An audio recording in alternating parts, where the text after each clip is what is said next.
भूत प्रेत एक ऐसा विषय है जिस पर ज़्यादातर लोग ना बात करते हैं और ना ही बात करना चाहते हैं। पर एक सवाल सबके मन में है, क्या सच में भूत प्रेत होते हैं या सच में काला जादू जैसी कोई शक्ति होती है? अगर यही सवाल आप मुझसे 3 साल पहले पूछते तो मेरा जवाब कुछ और होता, पर एक हादसे ने मेरा जवाब और जीवन दोनों बदल दिया। ये बात है 3 साल पहले की, जब मेरी नई नौकरी लगी थी और मुझे मुंबई से हैदराबाद शिफ्ट होना पड़ा। नया इलाका था, इसलिए मैंने बिना कुछ जांच पड़ताल किए एक घर रेंट पर ले लिया। मैंने हैदराबाद एयरपोर्ट पर एजेंट से उस घर की चाबी ली और वहीं से टैक्सी कर ली। रेंट पे लिए हुए रूम तक पहुंचते पहुंचते मुझे देर हो गई।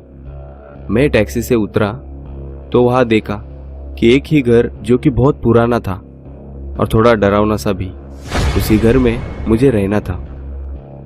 उस सड़क पर बस वही एक घर था, बाकी पूरी सड़क सुनसान थी। चारों ओर सन्नाटा था। पहली बार मैंने ऐसा सन्नाटा महसूस किया था। मैं थोड़ा डरा हुआ था, पर कल सुबह मुझे ऑफिस जल्दी जाना था, इसीलिए मैं घर की तरफ बढ़ा।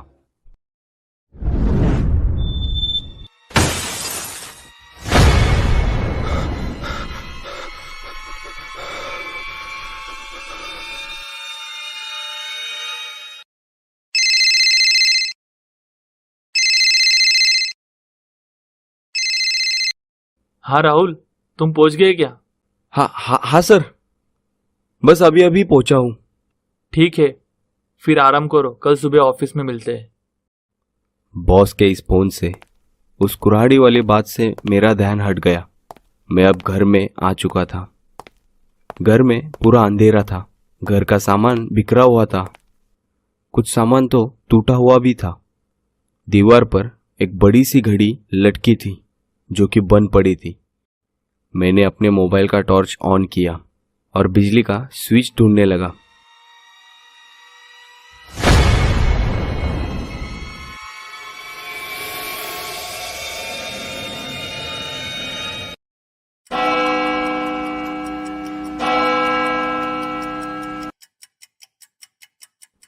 ये घड़ी तो बंद थी, अचानक चालू कैसे हुई? मुझे कुछ समझ नहीं आ रहा था। मुझे लग रहा था कि मैं एक डरावना सपना हकीकत में जी रहा हूँ। तभी मुझे बच्चों की खेलने की आवाज़ सुनाई दी। इतनी रात गए यहाँ कौन खेल रहा था? ये सोचकर मैंने घर के बाहर झांक कर देखा तो घर के आंगन में 2 बच्चियाँ खेल रही थी। वो दोनों एक बोतल के साथ खेल रही थी जिसमें लाल रंग का पानी था। अचानक पलक झपकते ही वो दोनों गायब हो गई। मुझे मेरी आंखों पर विश्वास नहीं हो रहा था। मेरे दिमाग ने भी काम करना बंद कर दिया कि तभी मुझे एहसास हुआ कि कमरे में किसी ने रोशनी जलाई हो, किसी मोमबत्ती की रोशनी। जैसे ही मैंने पीछे देखा, अगले दिन मेरी आंख खुली तो मैं घर के बाहर सड़क पर पड़ा हुआ था। मैंने देखा कि 2 लोग मेरी तरफ आ रहे थे और मैं फिर से बेहोश हो गया। 2 दिन बाद मुझे होश आया। मुझे पूरी तरह से रिकवर होने में 10 दिन लगे।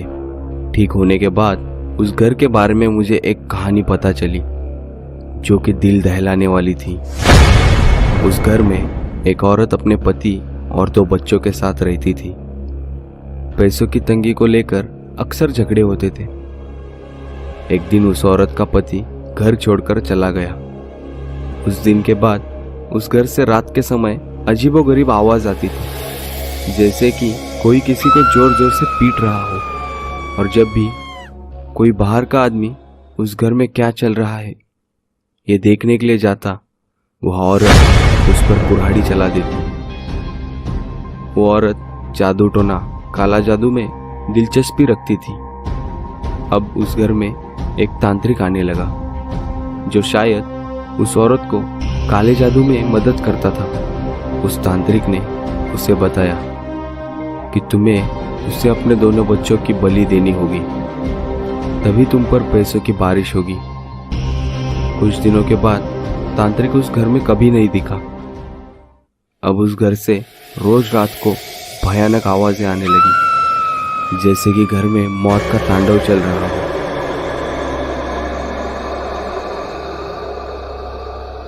पड़ोसियों ने परेशान होकर पुलिस में कंप्लेंट कर दी।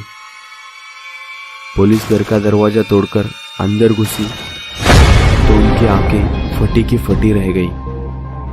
उस घर में 2 बच्ची और उस औरत की लाश पड़ी थी। पुलिस ने तीनों लाशों को फॉरेंसिक लैब में भेज दिया। वो लाश को मरे हुए 6-7 महीने हो चुके थे। इसके बाद कई सवाल पैदा होते हैं। आपको क्या लगता है, आखिर तीनों को किसने मारा? अगर ये तीनों मरे हुए थे तो रोज घर से आवाज़ें किसकी आती थी? अगर आपको पता हो तो हमें कमेंट बॉक्स में ज़रूर बताएं, या फिर राज खुलने का इंतज़ार कीजिए।